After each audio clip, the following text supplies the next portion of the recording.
Today, I want you to think about the relationship that you have with your voice. Okay? Today, I want you to think about the relationship that you have with your voice.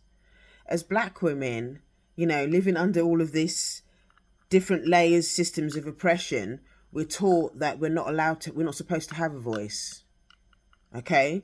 We're supposed to just keep quiet and get on with it. Even when we're in pain, we're supposed to just keep quiet and just get on with it. Just keep hustling, keep grinding, keep, rescuing other people. But when it comes to us and being able to say what our needs are and what we want, we're not supposed to entertain any of that.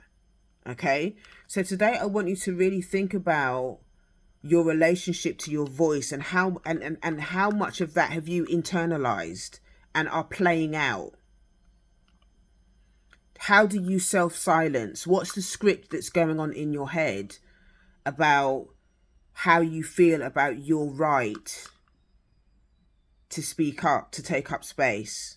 Quite often, if you were raised in a dysfunctional home or whatever, it might be that speaking up was very unsafe. Speaking up meant it actually could also have been quite dangerous.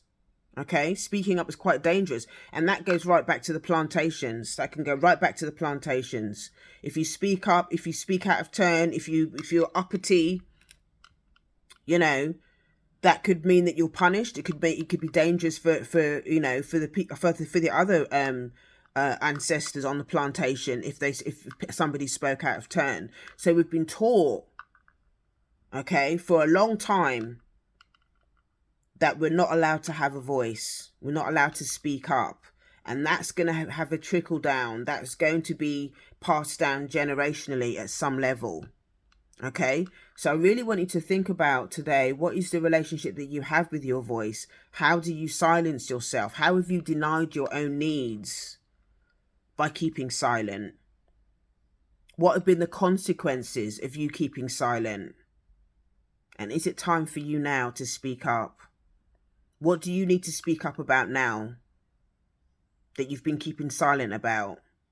What's the impact has it been on your mental health, on your body? When you're holding all of that stuff in and you're not talking about it, that may well start to manifest in a physical way.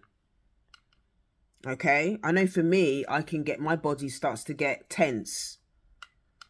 My body starts to get very, very tense when I'm not talking enough. That's when I know that I'm not sharing enough in therapy. I'm not sharing enough in my recovery meetings. I'm not sharing enough with friends, and I can just get really anxious, and that can sometimes affect my sleep.